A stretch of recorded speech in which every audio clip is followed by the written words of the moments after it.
नमस्कार, तड़का न्यूज़ देख रहे हैं आप। मैं हूं आपके साथ रितेश शौकीन।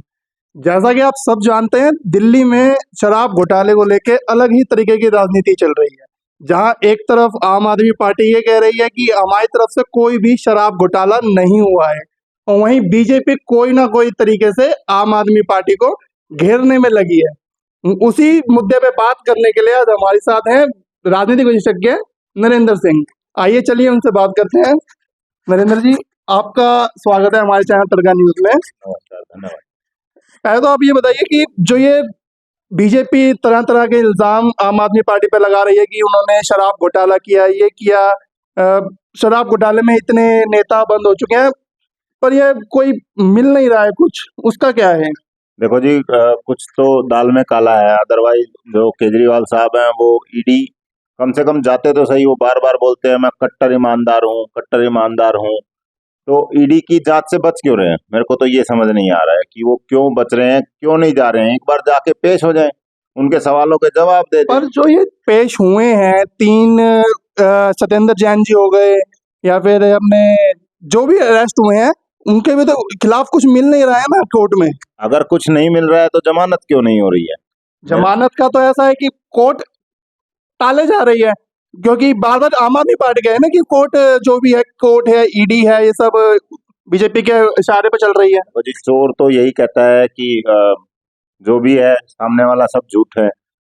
कोर्ट तो एक इंडिपेंडेंट एंटिटी है, और कोर्ट अगर जमानत नहीं दे रही है, देयर इज समथिंग।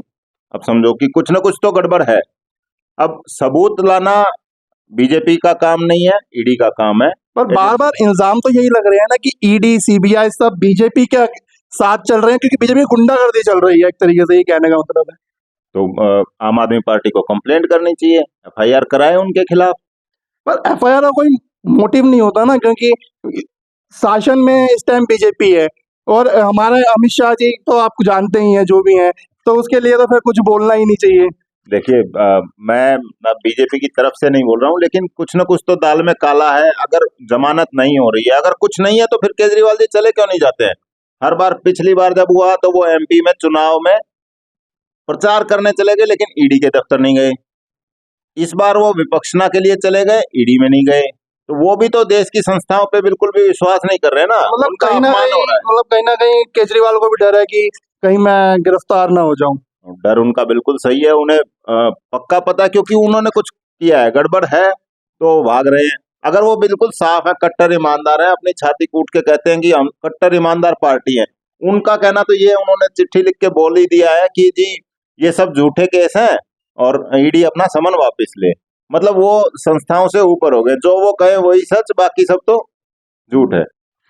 इसमें एक ये भी मुद्दा निकल के आता है, जैसे कि अब बार बार एक संस्था चला, वो एक ट्रायल चलाई थी केजरीवाल ने, मैं भी केजरीवाल। बीजेपी उसके ऊपर भी एक मुद्दा उठा रही है कि ये संजय सिंह के टाइम पे क्यों नहीं चली, ये मनीष सिसोदिया के टाइम पे क्यों नहीं चली, ये अपने सत्येंद्र जैन के टाइम पे क्यों नहीं चली, ये केजरीवाल के टाइम पे ही क्यों चल रही है? इसके लिए छोटा सा यही है कि केजरीवाल जो है राष्ट्रीय संस्थापक हैं आम आदमी पार्टी के, जो कि नेशनल पार्टी का दर्जा मिल चुका है गुजरात चुनाव के बाद से। अगर केजरीवाल जी जेल जाते हैं, जो कि ज्यादातर चांसेस हैं कि जाने ही वाले हैं, इसीलिए उन्होंने पूछा भी था दिल्ली की जनता से, क्या हम जेल से सरकार चलाएं। तो जैसे ही वो जेल जाएंगे तो पार्टी का अस्तित्व जो है खतरे में आ जाएगा। इसी कारण वो ईडी की जो है जांच को भी डाइवर्ट कर रहे हैं, टाल रहे हैं, नहीं जा रहे हैं, कोई ना कोई बहाना हर बार लगा देते हैं। और यही डर उनको, उनकी पूरी पार्टी को है। आज संजय सिंह का भी फैसला आया है राज रेवेन्यू कोर्ट में कि उनको 10 तारीख तक के लिए आगे रिमांड के लिए फिर भेज दिया गया है। हाँ, तो यही तो प्रूव होता है कि देखिए, सभी चीजें बिल्कुल अंधेर नगरी तो हो नहीं गई है। आप लोग भी हैं, कैमरे हैं, मीडिया और भी है, टीवी मीडिया भी है, सब ट्रायल में जाते हैं, सब देखते हैं, पढ़ते हैं। बिल्कुल ऐसा तो है नहीं कि कुछ भी नहीं किया है। कुछ तो किया है, बट ट्रेल अभी सामने सामने तो कुछ नहीं आ रहा है ना अभी तक। अभी अ, 2 साल हो गए इस केस को चलते हुए।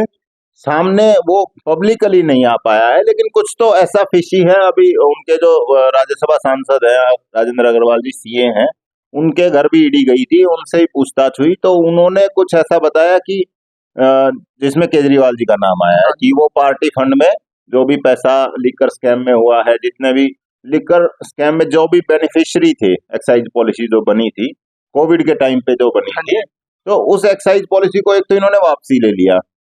अभी ये कह रहे हैं कि वो ठीक थी तो वापसी क्यों ली? अब वापसी ले लिया है, उसके ऊपर भी तो अलग अलग मुद्दे उठाए जा रहे हैं ना कि ये वापसी लेने के भी बहुत से कारण बताए गए हैं। देखो कारण तो वो बताएंगे ही, अगर ठीक थी तो अड़े रहते, आप तो कट्टर ईमानदार हैं। इसमें जब ईमानदारी की ही बात चली है तो इस ईमानदारी की बात पे कर लेते हैं कि आगे बीजेपी बार बार यही कहती है कि हमारे को दिल्ली चाहिए, हमारे को दिल्ली चाहिए, पर दिल्ली के उसमें तो आप भी देखते हो 2014 से लगातार बीजेपी दिल्ली में हारे जा रही है, तो दिल्ली की जनता को भी कहीं ना कहीं आम आदमी पसंद ही आ रहे हैं। विधानसभा में कह सकते हैं। और देखिए जी, जनता को तो चाहिए कि हार्ड कैश हाथ में। अब बिजली पानी फ्री किया हुआ है, केजरीवाल जी ने नब्ज तो पकड़ी हुई है। अब जब लोकसभा इलेक्शन होते हैं तो सातों की सातों सीट बीजेपी जीतती है, और जब विधानसभा की बात आती है तो लोगों को बेनिफिट चाहिए। कहते हैं कि ठीक है, ऊपर तो मोदी जी हैं, नीचे केजरीवाल जी चलेंगे, हमें कोई दिक्कत है नहीं। बाकी ज्यादा केजरीवाल जी के पास और तो कुछ है नहीं। सरकार के पास जो पुलिस है वो बीजेपी के पास है, अमित शाह जी सेंट्रल पुलिस है, तो कुछ उनके पास ऐसे है नहीं। तो उसके उसके ऊपर भी केजरीवाल जी कहते हैं कि हमारे को, जैसे दिल्ली में रेप केसेस होते हैं, दिल्ली में कोई भी क्राइम होता है कि तो हमारे को कोई ऑब्जेक्शन दे दिया जाता है कि आप उसमें हाथ नहीं डाल सकते क्योंकि पुलिस उसके पास है, अमित शाह जी के पास है। देखिए जी, बहाने तो खूब हैं, लेकिन केजरीवाल जी एक अराजक आदमी है। उनको पंजाब दे दिया, वहां पे क्या हो रहा है? पंजाब में तो स्टेटहुड है, पूरी स्टेट है, वहां पे क्यों क्राइम बढ़ रहा है? क्यों नशे की वारदातें? इन्होंने तो कहा था हम हटा देंगे। इनका खुद जो सीएम है वो खुद पी के घूम रहे होते हैं, भगवंत मान जी। अब ज्यादा तो क्या कहा जाए उनके बारे में, मान साहब हैं अब। केजरीवाल जी ने जब इलेक्शन के टाइम पे एक मुद्दा उठाया था कि ये बीजेपी होर्डिंग्स पे या फिर पब्लिसिटी पे ज्यादा पैसा खर्च करती है, पर आज आप देखिए कि कहीं ना कहीं आम आदमी भी यही कर रही है। आम आदमी का तो मुद्दा ही यही है, करते ही यही है। उनके पास तो जितना स्कीम में नहीं लगाते उससे ज्यादा तो एडवर्टाइजमेंट। इवन वो तो एक नाली की नींव रखने के लिए, जिसके नाली का बजट ही 1-2 लाख होता है, उसके 5 लाख के तो होर्डिंग लगवा देते हैं केजरीवाल साहब। जो ये मैं भी केजरीवाल स्कीम चलाई गई थी, ये ट्रायल चलाई गई थी, इसका कितना बेनिफिट होगा? बेनिफिट देखिए, दिल्ली में तो केजरीवाल जी को कोई हराने नहीं वाला है, और दिल्ली की सरकार में अगर केजरीवाल जी जेल चले जाते हैं तो उसके बाद तो दिल्ली हार ही गई ना। नहीं नहीं नहीं नहीं, जो केजरीवाल जी ने अभी ट्रायल किया ना, पूछा दिल्ली की जनता से, दिल्ली की जनता कह रही नहीं जी, हमें तो बिजली पानी फ्री चाहिए, तो अब जेल में भी रहो, हमें फर्क नहीं पड़ता, पर सरकार आपकी रहनी चाहिए। पर जहां तक मेरा सोचना है कि बीजेपी एक बार जेल में चले गई तो कहीं ना कहीं उनको इस्तीफा दिला के ही छोड़ेगी। वो दे देंगे इस्तीफा, उनके पास और नेता है, रबड़ स्टैम्प बना के रखेंगे, चलती है सरकारें। जैसे कि भगवंत मान को रख रखा है। भगवंत मान जी हैं, और राघव चड्ढा चला लेंगे, वो तो टेलीफोनिकली चला लेते पर हैं। अभी पीछे राघव चड्ढा के नाम का भी वारंट निकला हुआ है। देखो जी, राघव चड्ढा भी दूध के दूल्हे तो है नहीं।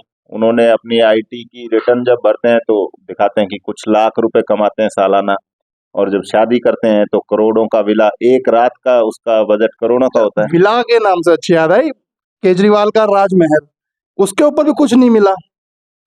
मिला कहाँ? वो इन्होंने जैसे 2 दिन के लिए इनको दी गई थी सरकार में, जब ये अध्यादेश लाए बीजेपी वाले, तो 2 दिन में इन्होंने सबसे पहले, जैसे ही इनके हाथ में पावर आई, इन्होंने सबसे पहले वही फाइलें मंगा के इन्होंने उन्हें साइड किया। मिलेगा तो जब ना, जब ये किसी जांच में अपना वो देंगे। हर बार पर ईडी जब भी आती है पर जितना भी बीजेपी आम आदमी को घेरने की कोशिश कर रही है, पर कहीं ना कहीं आपको नहीं लगता बीजेपी डाउन जा रही है कि घेरने की कोशिश कर जा रही है पर घेर नहीं पा रही है खुल के? मेरे को समझ नहीं आता डाउन कैसे होता है भाई। आप देखिए, 3 स्टेट में जीते हैं, और वहां पे केजरीवाल जी भी लड़ रहे थे, नोटा से भी कम वोट मिले हैं। नहीं, मैं दिल्ली की बात कर रहा हूँ इस टाइम दिल्ली में। में मैंने आपको बताया, विधानसभा में तो दिल्ली में केजरीवाल जी हारने नहीं वाले हैं, और लोकसभा में जीतने नहीं वाले हैं। इतना ही है, दिल्ली की जनता पर बड़ी इस शांत है। टाइम तो 2024 के जो इलेक्शन आ रहे हैं उसमें मेरे को ये लग रहा है कि दिल्ली में भी जो सर्वे चल रहा है उसमें लोकसभा में भी हार सकते हैं। कौन? केजरीवाल? नहीं, बीजेपी वाले? नहीं, कोई चांस नहीं है। जो बीजेपी लोकसभा में, तो मोदी जी का चेहरे के आगे किसको खड़ा करेंगे? ये आपस में लड़के मरेंगे। नहीं, जैसे कि बीजेपी वाले कहते हैं कि जो भी इनके जैसे गौतम गंभीर हो गए, ये हो गए, ये दिल्ली में तो रहते ही नहीं है, कहीं कभी कुछ कर रहे हैं, वो सिंगर हैं, गाना गा रहे हैं, सब अब मैं उनका प्रवक्ता तो नहीं हूँ, लेकिन उनकी स्कीम्स, उनके पास सबसे बड़ा ट्रम्प कार्ड है मोदी जी, और लोकसभा में मतलब बेसिकली प्रधानमंत्री। मोदी जी के चेहरे पे ही इलेक्शन होंगे। जो बिल्कुल, इसमें तो कोई दो राय है ही नहीं ना। उनके पास दूसरे बीजेपी के पास मोदी के चेहरे के अलावा भी और कुछ नहीं है। चेहरे के अलावा है, मतलब मोदी जी के पास स्कीम्स इतनी हैं कि और कुछ किसी चीज की जरूरत नहीं है, मोदी की अभी गारंटी। 2 दिन पहले इंडी गठबंधन की भी मीटिंग हुई है दिल्ली में। उसमें भी बहुत से वो हुए हैं, राहुल गांधी जी भी आ रखे थे, सब आ रखे थे। तो उनका कुछ ना कुछ इफेक्ट तो पड़ेगा ना 2024 में। हाँ, इफेक्ट पड़ेगा ना, लेकिन वो किसकी तरफ पड़ेगा ये डिपेंड करता है। वो आपस में मीटिंग में मिलते हैं। अभी किसी नेता से मेरी बात हो रही थी, कह रहे थे सर कि बजट घटा दिया है, पिछली मीटिंगों में चाय के साथ समोसा था, इस बार बिस्किट में। मुद्दा तो कोई था ही नहीं, सिर्फ मिलना था, लोगों के सामने फोटो खिंचाना था, वो उन्होंने कर लिया। मतलब आप ये कहना चाहते हैं कि केजरीवाल को हराने वाला कोई नहीं है, बट केजरीवाल कहीं ना कहीं फ्रॉड है। कि मैं इतना बड़ा स्टेटमेंट नहीं दूंगा फ्रॉड, लेकिन वो कुछ ना कुछ दाल में काला है, तो ईडी की जांच से भाग रहे हैं। अगर साफ सुथरे हो, आप कहते हो कट्टर ईमानदार हो, तो आइए, मतलब ईडी की जांच में केजरीवाल को जाना चाहिए। बिल्कुल जाना चाहिए। और आपको ये भी पता है, केजरीवाल को कहीं ना कहीं ये पता है कि अगर मैं ईडी की जांच में गया तो मैं गिरफ्तारी जरूर होगी। वो इसीलिए नहीं जा पा रहे। और पीछे से एक मुद्दा भी उठा था कि केजरीवाल की वाइफ जो है उनको सीएम बना दिया जाए अगर केजरीवाल जी जेल जाते हैं तो। ये तो परिवारवाद, लालू जी ने इसको ट्रायल किया हुआ है, अच्छे से देखा हुआ है। बिहार में हुआ था, लालू जी जेल गए तो राबड़ी जी मुख्यमंत्री बने। ये भी कर सकते हैं, कोई बड़ी बात नहीं है, कुछ अलग नहीं है मतलब राजनीति। केजरीवाल के बदले अगर केजरीवाल की वाइफ अगर बैठती हैं तो कितना वो दिल्ली को संभाल सकती हैं। तो चलाएंगे तो रिमोट कंट्रोल सरकार ही केजरीवाल फिर ही। भी साइन तो उन्हीं के चलेंगे ना। हाँ, इनसे क्या होता है। 10 साल हमने मनमोहन सिंह जी देखे ही हैं। चलिए, ये थे हमारे साथ नरेंद्र जी, राजनीतिक विशेषज्ञ। धन्यवाद।